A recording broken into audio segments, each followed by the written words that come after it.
looking for me, but you look for trouble. You're gonna see that your words are dangerous, your talk is cheap. You see me standing here, now I'm standing here. Don't question my heart, don't question the fire that burns inside. Well, I'm here with Eric and Randy from the Guild Wars 2 team, and we're wondering, the world of online roleplays has changed since the release of Guild Wars 1. Free-to-play is now everywhere. How do you see Guild Wars 2 in that environment? Well, so you guys probably know that, with Guild Wars 1, we had essentially bought the game, and it had no subscription fee. That was our first title for ArenaNet, and it was actually a huge deal for us to be able to kind of even innovate on the business model for people.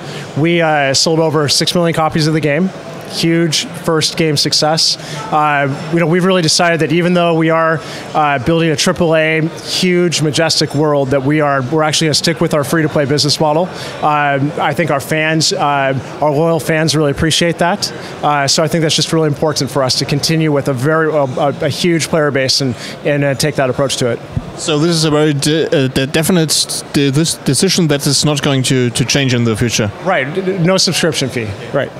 But wouldn't it be more interesting to have a monthly fee to earn during the process? It's something that any MMO company should be thinking about, whether or not subscription fees make sense or not. We think the power of our audience, we think the power of the number of fans that we have in the game, that the business model makes a lot of sense for us. Eric, you are the lead game designer, and I think the Guild Wars 2 game is more focused on role-playing. Mm-hmm. Why have you changed that? So we had a pretty heavy focus on story in Guild Wars 1, and we wanted to kind of take that to the next level. We felt that a lot of online role-playing games had kind of lost the role-playing part of the game, and so we really wanted to change that. And one of the primary things that we do is in most games you're kind of this nameless, faceless character with no history, no past, that sort of thing. And so we've created this character biography for you so that you can fill out some things about who you are as a character and really help role-playing. We also have a personality system that reflects how you treat NPCs in the game. If you run around being charming and to everyone, then it'll reflect that in your personality, and it'll open up some new options for you in the story. So we really want to support kind of that role-playing game feel. So. And you have an open world now. Yes. So Guild Wars 2 is fully persistent. That was one of the other things that we really wanted to change. And one of the things that we feel like is the way we do our open world with our event system and the way we share loot and experience between players. Our game is cooperative on a level that most MMOs aren't. If we take a look at the Old Republic, the upcoming Star Wars game, they are saying that story is one of the most important things in an online role-playing game. What do you think about that? I think we agree with that. I mean, I think one of the things in Guild Wars 1 was that we wanted to tell a really compelling story. And like I said, in Guild Wars 2, we really just want to kind of expand on that. We really want to tell not only a story, but a really personal story, a story where you get to make some choices, and then that will have an impact on what happens later in the story. And so we think it's very, very important. It's definitely one of the things we focus on. Yeah. What will happen to Guild Wars 1 after you release the second part?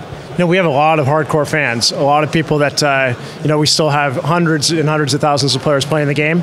And so we'll have to see. I mean, we certainly do hope that our players that join into Guild Wars 2 and that will happen organically.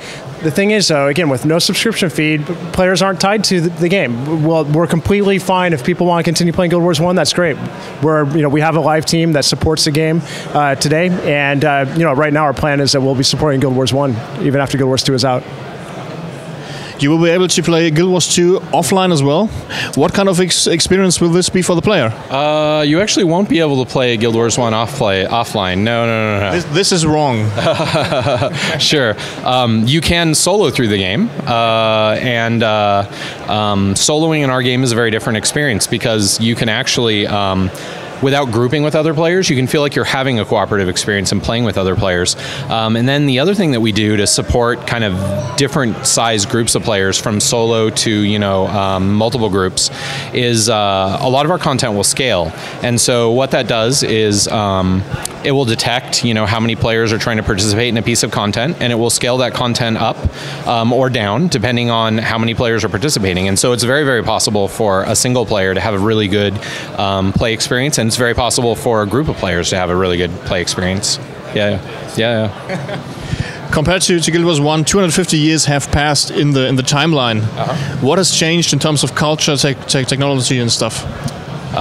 So a lot has changed, actually. Yeah. One of the things that we wanted to do in moving the story ahead in 250 years, we really love our world, and we think of it as kind of a living, breathing entity in and of itself. And we didn't want it to be stagnant. We wanted it to reflect what has happened to the various races along the way, and we wanted them to make technological advances. And so I think a lot of people will see we've moved into an era where it's almost more Victorian. It's got a lot of technology, gun use with rifles and pistols and things like that is really prevalent. You see the Char pushing the boundaries, who are one of our technological races, pushing the boundaries of what is possible. They have the printing press and things like that. And so just like in our own world, the world of Tyria has made technological advances, and we try to reflect that in how the game plays. And you have amazing graphics. Oh, yeah. I've walked by the booth and was amazed. What about the hardware requirements?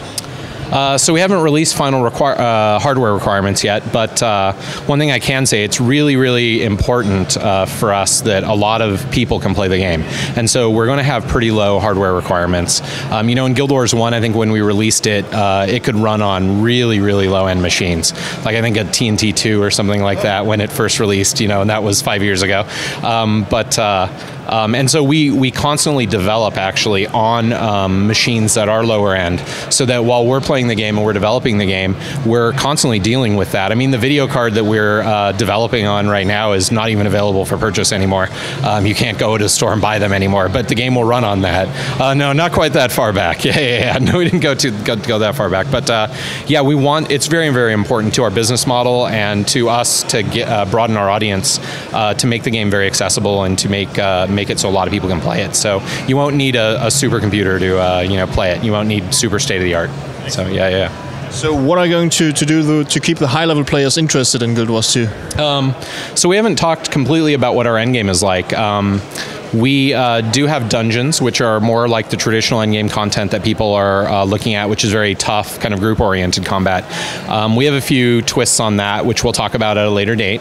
But then we also have where players are able to kind of adjust to the level of a friend. So if you have a friend that's a higher level character in the game, you can either go up to their level, or they can come down to your level and play, so that you can play together. And then what we do is, if a really high level player goes to an area and starts to kind of really trash the events in that area and starts to take place, what it'll do is it'll sidekick you down automatically so that you can experience that. So really, once you become max level, all of the game is open to you. So if I was a Char player and I experienced all the starting Char content, I could go and play the starting human experience that I maybe didn't get to play the first time around, and it will be at a level, I'll be very powerful for it, but it will be at a level where it still has a little bit of challenge and it can be fun, and it's played the way it's meant to. So our game really, really actually opens up when you get to higher levels. Sounds good to me. Thank you very much. Thank you. And good luck with Guild Wars 2.